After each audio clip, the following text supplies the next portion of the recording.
আসসালামু আলাইকুম এভরিওয়ান, কেমন আছেন সবাই? আজকে আমরা চলে আসলাম বনানীতে উড হাউস গ্রিলে। আমরা অনেক দিন পরে ফ্যামিলির সবাই একসাথে মিলে রেস্টুরেন্টে গেলাম। তো ওইখানে যাওয়ার পরে আমাদের যা হয়েছে, আমরা রেস্টুরেন্টে গেলাম, অর্ডার করলাম, আর না খেয়ে বাসায় চলে আসলাম। আজকে সেটাই থাকবে আজকের এই ভিডিওতে। আমরা কেন রেস্টুরেন্টে গেলাম, কেন না খেয়ে আবার চলে আসলাম। আপনাদের যদি এই বিষয়টি জানতে হয়, অবশ্যই আমাদের এই ভিডিওতে চোখ রাখতে হবে। সো চলে আসি মেন টপিকসে। তো আমরা রেস্টুরেন্টে চলে আসলাম, ছেলে আর বাবা মিলে। ওরা মেনু দেখছিল কি খাবে। অবশ্য ছেলে এখনও বুঝে না, ও অনেক ছোট, ওর এজ হচ্ছে মাত্র 4 মাস। তো যাই হোক, ওকে নিয়ে আমরা এই প্রথমবার রেস্টুরেন্টে গিয়েছি। আরও একবার গিয়েছিলাম, সেটা হচ্ছে ও ঘুমিয়েছিল। তো আর ও যখন বসতে পারতেছে, এই ফার্স্ট টাইম ওকে নিয়ে আমরা রেস্টুরেন্টে আসলাম। যাই হোক, এখন পর্যন্ত আমরা 4 জন মিলে ভালোই এনজয় করছিলাম। আমরা ভেবেছিলাম আমাদের এই রেস্টুরেন্টের আসার জার্নিটা খুব ভালোভাবেই কাটবে। আমরা সবাই খুব আশাবাদী ছিলাম। আর একটা কথা বলি, আমার হাজব্যান্ড কখনোই চায়নি যে বেবিকে নিয়ে আমরা রেস্টুরেন্টে যাই, কারণ বেবি ও কান্নাকাটি করবে, আমাদের জন্য আরও আশেপাশের 5টা লোকজন খুব ডিস্টার্ব ফিল করবে। এটা আমার হাজব্যান্ড কখনোই চায় নাই। আর ও একটু অন্যরকম, যে তারপরও বাইরে খেতে, রেস্টুরেন্টে যেতে কার না ভালো লাগে বলেন। যাই হোক, আমি এখন পর্যন্ত খুব হ্যাপি ছিলাম যে আমার ছেলেটা এখনও চুপচাপ। আমরা 4 জন মিলে ফটো তুলতেছিলাম, ভিডিও করতেছিলাম। ও খুব এনজয় করতেছিল, ওর বোনের সাথে ও খেলাধুলো করতেছিল, বাবাকে দেখতেছিল। তো এর মধ্যে আমাদের ওয়েলকাম ড্রিঙ্কস চলে আসছে। আমার মেয়ে তো খুবই হ্যাপি, সে অনেক দিন পরে রেস্টুরেন্টে গিয়েছে। আমরা গিয়েছিলাম এর মধ্যেও, বেবি হওয়ার পরে আর যাইনি। বেবি হওয়ার আগ পর্যন্ত, যখন আমার বেবি 9 মাস আমার পেটে ছিল, তখন আমরা গিয়েছিলাম। তো ও হওয়ার পরে আর ওভাবে যাওয়া হয়নি। তো যাই হোক, আমার ছেলে এখনই ওর মন খারাপ হবে এমন একটা মোড চলে আসছে। তারপর আমার মেয়ে ওকে চাচ্ছে হাসানোর জন্য, যাতে ও হেসে আনন্দে থাকে। ওর সাথে কথা বলতেছিল, ওকে হ্যাপি রাখার ট্রাই করতেছিল।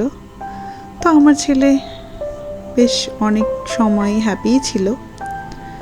সো আমার একটা কথা, বাবা তুই যখন এখানে থাকবি না, তোর পরিবেশ যখন এখানে পছন্দ না, তুই প্রথম থেকেই কান্নাকাটি করতি যে আমি এখানে থাকবো না। যখন আমরা অর্ডার কনফার্ম করে দেই, আমাদের সব কিছু কমপ্লিট হয়ে যায়, তারপর থেকেই সে শুরু করে কান্নাকাটি। সে ওইখানে কিছুতেই থাকবে না, তার একটু পরিবেশ পছন্দ হয়নি। কি যে তার শরীরে জ্বালা হয়ে গেছে, আসলে তার শরীরের জ্বালাতে আমাদের সবার শরীরের জ্বালা উঠে গিয়েছে, যে আমরা ওখানে থাকতেই পারবো না। এমন কান্নাকাটি শুরু করেছে, সেই কান্নাকাটির যন্ত্রণায় আমি আর ভিডিও করতে পারিনি। ওর বাবাও খুব কি বলবো, সে তো এতটাই বিরক্ত হয়েছে ওর কান্নাকাটিতে। আমি তার ভয়ে ফোনটা বের করে নেক্সট যে কোনো ভিডিও করব, সেই সাহসটা আমার আর হয়নি। সো যখন আমরা বাসার গেটে চলে আসি, তখন একটু ভয়টা কাটিয়ে ভাবলাম যে বাসায় তো চলে আসছি, এখন একটু ভিডিও করি। সে ছেলেকে নিয়ে চুপচাপ বসে আছে, আমি মেয়েকে নিয়ে একটু চুপি চুপি ভিডিও করতেছিলাম। এই তো আমাদের বাসায় চলে আসলাম। অবশ্য বাসায় এসে একটু রিল্যাক্স ফিল করছি, যে ছেলেটাও বাসায় এসে একদম রিল্যাক্স থাকবে। আর ওর বাবা তো কিভাবে ওর ছেলের কান্না থামাবে, কখনো বাসায় যাবে, সেই চিন্তায় সে একদম ফ্রেশ হয়ে যাচ্ছে। তো সে কি করলো, আমরা একসাথেই গাড়ি থেকে নামলাম, সে কোন ফাঁকে উপরে চলে গেল আমাদেরকে রেখে। আমরা বুঝতেই পারিনি সে ছেলেকে নিয়ে চলে গেছে। যাই হোক, আমরা ওয়েট করতেছিলাম, কিছু বলারও ছিল না, ভয় পাচ্ছিলাম। যাই হোক, তারপরে এসে আমাদের খাবার দাবার আমরা সব বাসায় নিয়ে এসেছি। ওর কান্নার যন্ত্রণায় কিছু করার নেই, পার্সেল নিয়ে আসছিলাম। তো এখানে মেয়েকে ওর বাবা ওভেনে গরম করে দিল খাবারটা। মেয়ে তো তাতেই খুব হ্যাপি, যেহেতু ভাইকে অনেক ভালোবাসে, ভাইয়ের উপরে রাগও করতে পারছে না, খাবারটা খেতে পারলেই হয়েছে। অবশেষে খাবার সে খাচ্ছে। বলি, বাবা ভালো লাগছে? সে বলতেছে হ্যাঁ ভালো লাগছে। এই তো আমারটা, ওর বাবারটা। তো আমরা সব কিছু গরম করে টেবিলে নিয়ে নিলাম। বেবিকে আমি ফাঁকে ঘুম পাড়িয়েছি। ওর এত ঘুম পেয়েছিল, কারণ ও রাত 10টায় ঘুমিয়ে যায়, রাত 10টার পরে আর সজাগ থাকতে পারে না।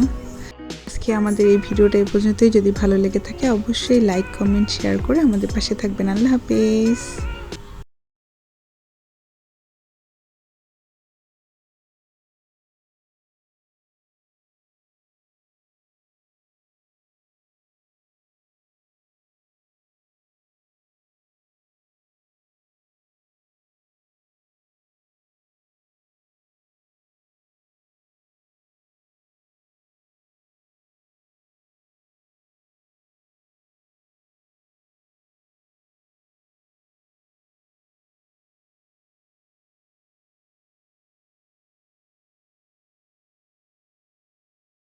তো আজকের ভিডিওটা এই পর্যন্তই। আল্লাহ হাফেজ।